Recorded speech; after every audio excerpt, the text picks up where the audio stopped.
Paz a vosotros, amados hermanos, nuevamente saludándoles por este medio, rogando a nuestro Padre Celestial que a través de la dirección de su Santo Espíritu se manifieste en la vida de cada uno de ustedes. En esta ocasión compartiéndoles la guía para la predicación matutina para este próximo sábado 29 de octubre del 2024, que lleva por título Presión Social. El objetivo que es necesario cumplir contempla en esta ocasión afianzar nuestra resistencia espiritual ante la presión social, tanto en la familia, el trabajo, la escuela y donde quiera que nos encontremos, ya que a cada momento de nuestra vida el enemigo tiene intentos para hacernos fallar en nuestra carrera como hijos de Dios. La lectura base se ubica en Hechos de los Apóstoles capítulo 19, versículo 34, que refiere: Mas como conocieron que era judío, fue hecha una voz de todos que gritaron casi por 2 horas: Grande es Diana, diosa de los Efesios. Iniciemos esta guía definiendo y comprendiendo qué significa presión social, y de acuerdo con psicologiaymente.com la define de la siguiente manera: la presión social es la influencia ejercida por un grupo social que hace que la persona que la recibe cambie sus actitudes, sus pensamientos o incluso sus valores. Esta influencia, también conocida como presión de pares, puede influir tanto en la persona que la recibe, que cambie incluso su personalidad, pensamiento y sistema de creencias con tal de satisfacer a los demás. En la presión puede ejercerse de manera consciente o inconsciente. Cuando se da de forma intencionada, la persona o conjunto de ellas que lo hacen pretenden cambiar un comportamiento o actitud en las personas que quieren influir. Este tipo de influencia suele darse mucho cuando se forma parte de formaciones políticas o movimientos religiosos y sociales, ejerciéndolo el líder o la élite de estas formaciones hacia su audiencia o seguidores. Sigue comentando esta página de Psicología y Mente que uno de los momentos en los que más presión social se puede llegar a experimentar es en la juventud, mayormente en la adolescencia, aunque también está presente durante la infancia, ya sea en la escuela, la institución académica donde se acuda o incluso en la universidad. Los jóvenes pueden sentir que los demás quieren que se comporten o piensen de una determinada forma y temer que de no hacerlo acaban siendo marginados. En sí misma, la presión social puede ser el medio por el cual se fomenten conductas negativas que pueden extenderse en la sociedad, especialmente entre los adolescentes. Una persona puede sentir que debe hacer algo o decir algo, aunque sea totalmente contrario a lo que su sistema de valores y ética le dice que es correcto, para poder encajar en el grupo de personas que consideran referentes o socialmente atractivos o aceptables. La presión social sigue presente a lo largo de nuestras vidas y condiciona, de una u otra forma, nuestros actos e ideas. Existe un aspecto que debemos considerar cuando se ejerce presión social, y es cuando no cumplimos lo que los demás quieren que hagamos, y lo primero que aparece es la duda. La duda de que si quienes somos está bien o no. Ante la presión social puede aparecer la duda de si ¿dónde me encuentro? ¿Está bien visto lo que hago? La duda puede quedarse un breve tiempo hasta que te sientas integrado en el grupo o que la duda enraice en ti, aumentando la posibilidad de sufrir ansiedad social. Cuando la duda enraiza y nos hace sentir que no encajamos, es cuando aparece el malestar, sentirse no válido, insuficiente, pensar que no lo hacemos bien, pudiendo quedarse muy grabado en nuestra identidad. Y no es lo mismo tener una identidad con la que te sientes firme y cohesionado y a raíz de ahí poder ver que encajas o no encajas en ciertos lugares. Pero cuando la presión social entra desde puntos tan distintos y no lo puedes recibir desde un centro e identidad estable, es cuando pueden llegar muchísimas dudas y dolor.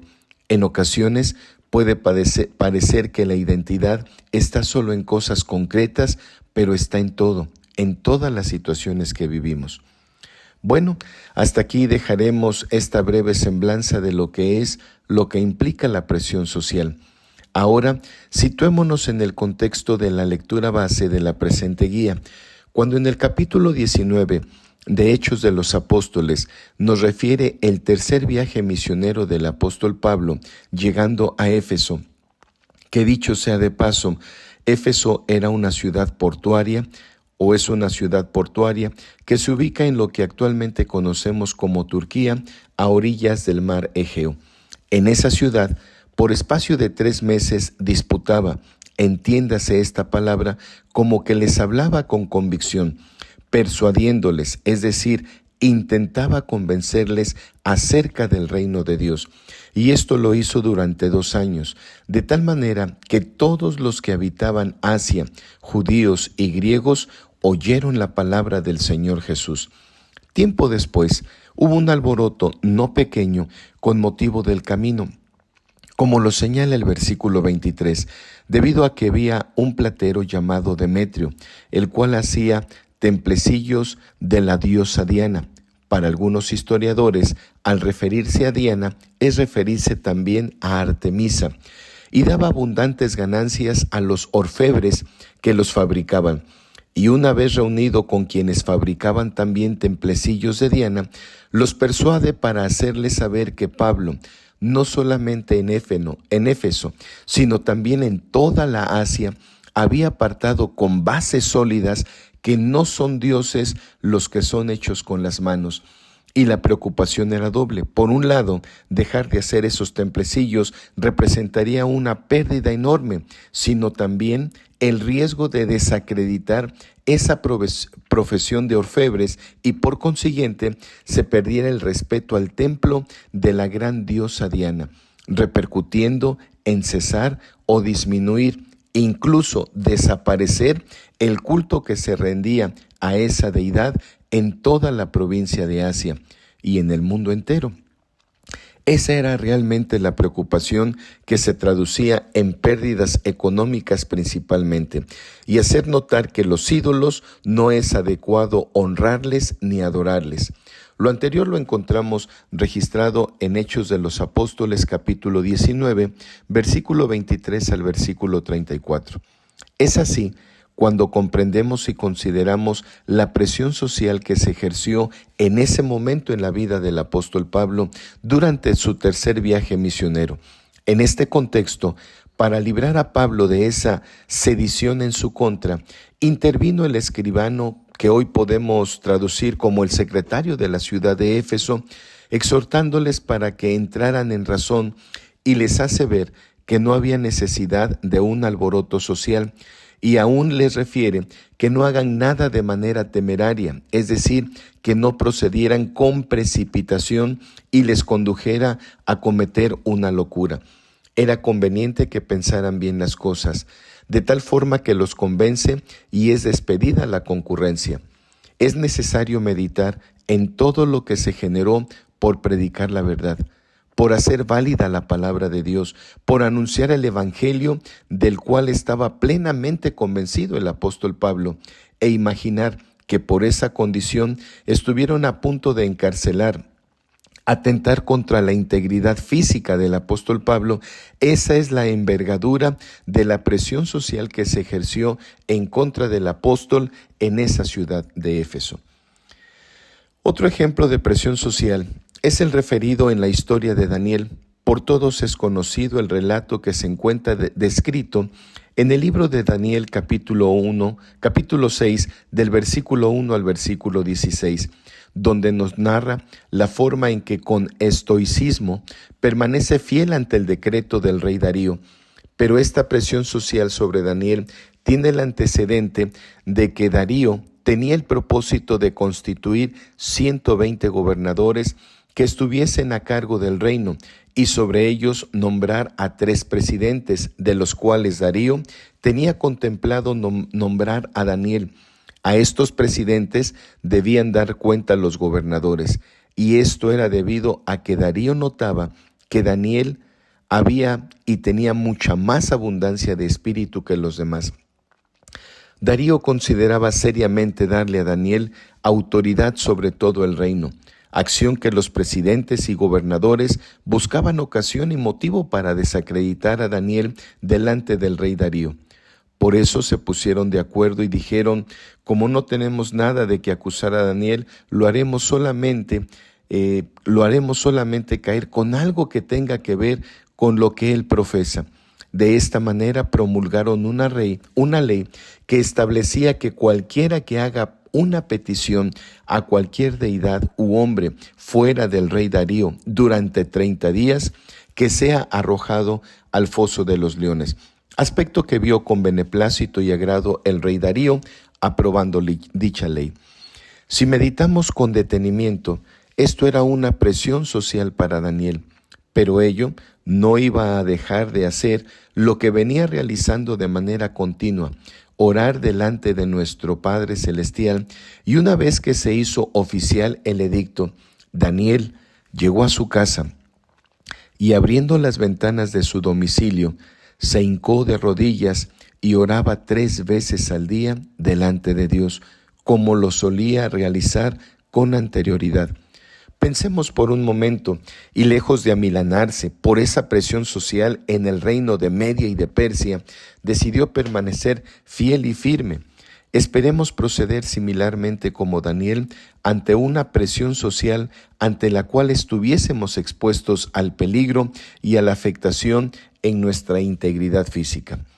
Y podemos continuar describiendo y mencionando diversos casos en los cuales se vieron involucrados siervos de Dios ante una reacción social que hoy identificamos en nuestra era moderna como presión social, donde el propósito era que desistieran de sus convicciones, del propósito de continuar en el camino de la vida.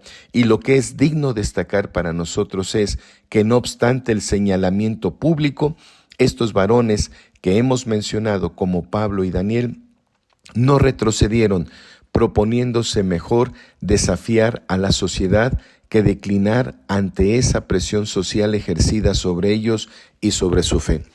Otros casos donde podemos señalar como presión social es el referente a aquellos 3 jóvenes hebreos, Mesach, Sadrach y Abednego, donde fueron señalados por no inclinarse ante la estatua que había erigido Nabucodonosor. Todos estaban inclinados, excepto estos 3 jóvenes que permanecían de pie. Fueron conminados, y entiéndase conminar como hacer el señalamiento para cambiar una actitud o un pensamiento bajo amenaza. Y fueron conminados por Nabucodonosor para que, cuando escucharan el sonido del tamboril y los demás instrumentos musicales que se daba como señal para inclinarse ante esa estatua, ellos decidieron permanecer fieles y firmes, no obstante de ser amenazados de ser lanzados al lago de fuego.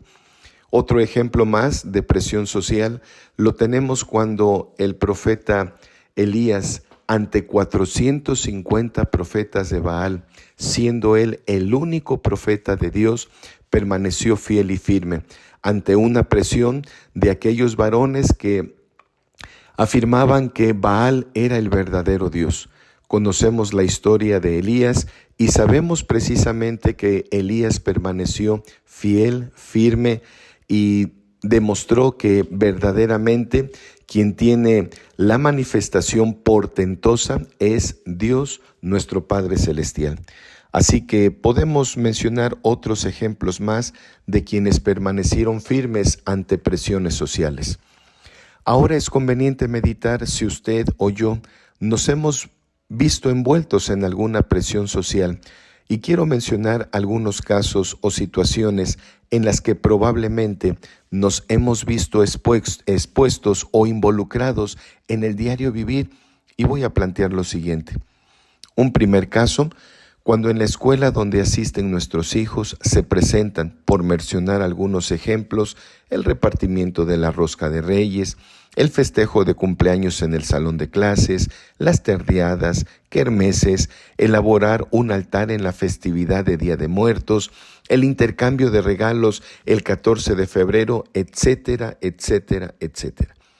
He conocido casos donde se ha señalado a niños que por pertenecer a la Iglesia de Dios reciben no solo presión social del grupo por no participar de ese momento social que para los demás integrantes del salón es lo más normal que se hace, sino también les hacen bullying y ante ello, en varios casos, se ve afectada la personalidad y falta de confianza en sí mismo de nuestros hijos.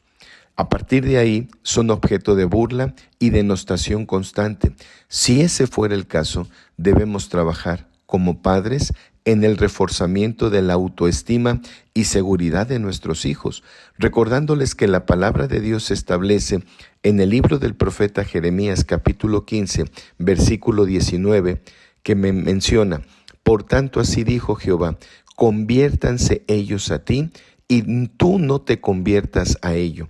Con ello debemos afianzar en nuestros hijos el no claudicar, que tendremos grande galardón por no negar lo que somos, lo que profesamos, y darles la plena seguridad que al permanecer fieles y firmes en no participar, en no imitar el camino de las gentes, como lo afirma el mismo profeta Jeremías en el capítulo 10, versículo 2, nos retribuirá en grandes bendiciones, como sucedió con Pablo, Daniel, aquellos 3 jóvenes o el profeta Elías y muchos personajes más que dan testimonio las Sagradas Escrituras y que son ejemplo para nuestras vidas. Otro caso o un segundo caso es cuando usted o yo estamos en el trabajo y se presentan este mismo tipo de tradiciones que, como las hemos mencionado, para la escuela de nuestros hijos, ya que no solamente se llevan a la práctica ahí, sino también en el centro donde usted labora, y que para los demás compañeros son normales, inofensivas, necesarias para la cohesión y fortalecimiento de la unidad laboral, y cuando usted no participa, es señalado como un elemento que no es bien visto, no es grato para los demás, incluso se llega a limitar un ascenso o aspiraciones personales por un puesto de trabajo. Si usted hace eso, será bienaventurado. Pero si por no ser señalado usted declina o accede ante la presión social, habrá ganado amigos o simpatía de los demás. Pero la Escritura establece lo siguiente en la Epístola de Santiago, capítulo 4, versículo 4. ¿No sabéis que la amistad del mundo es enemistad con Dios? Cualquiera que se constituye amigo del mundo, se constituye en enemigo de Dios. O aquel pasaje que establece el Evangelio de Mateo, capítulo 16, versículos 26 y 27, que refieren: porque ¿de qué aprovecha el hombre si granjeare todo el mundo y perdiere su alma? ¿O qué recompensa dará el hombre por su alma? Porque el Hijo del Hombre vendrá en la gloria de su Padre con sus ángeles, y entonces pagará a cada uno conforme a sus obras. En el libro de Levítico capítulo 20, versículo 23, también se señala algo muy importante: no andéis en las prácticas de la gente, que yo echaré de delante de vosotros, porque ellos hicieron todas estas cosas y los tuve en abominación.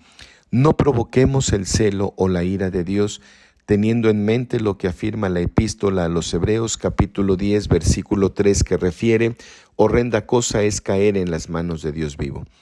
La invitación y recomendación, amados hermanos, es que podamos permanecer fieles y firmes hasta la segunda venida de Cristo, sabiendo en quién hemos creído, teniendo en mente lo que refiere el Evangelio de Mateo, capítulo 24, versículo 23, el que perseverare hasta el fin, éste será salvo.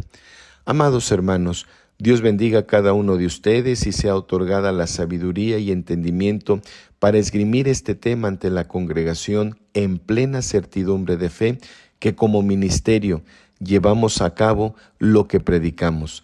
Tengamos en mente que debemos ser ejemplo de los fieles y que no tengamos señalamiento de la congregación que alguno de nuestros hijos participa de este tipo de circunstancias y que por no ser objeto de presión social accede a las costumbres del mundo, ni nosotros también como parte del ministerio, en su centro laboral donde usted trabaja, tengamos cuidado de todas estas cosas para poder agradar a Dios antes que a los hombres.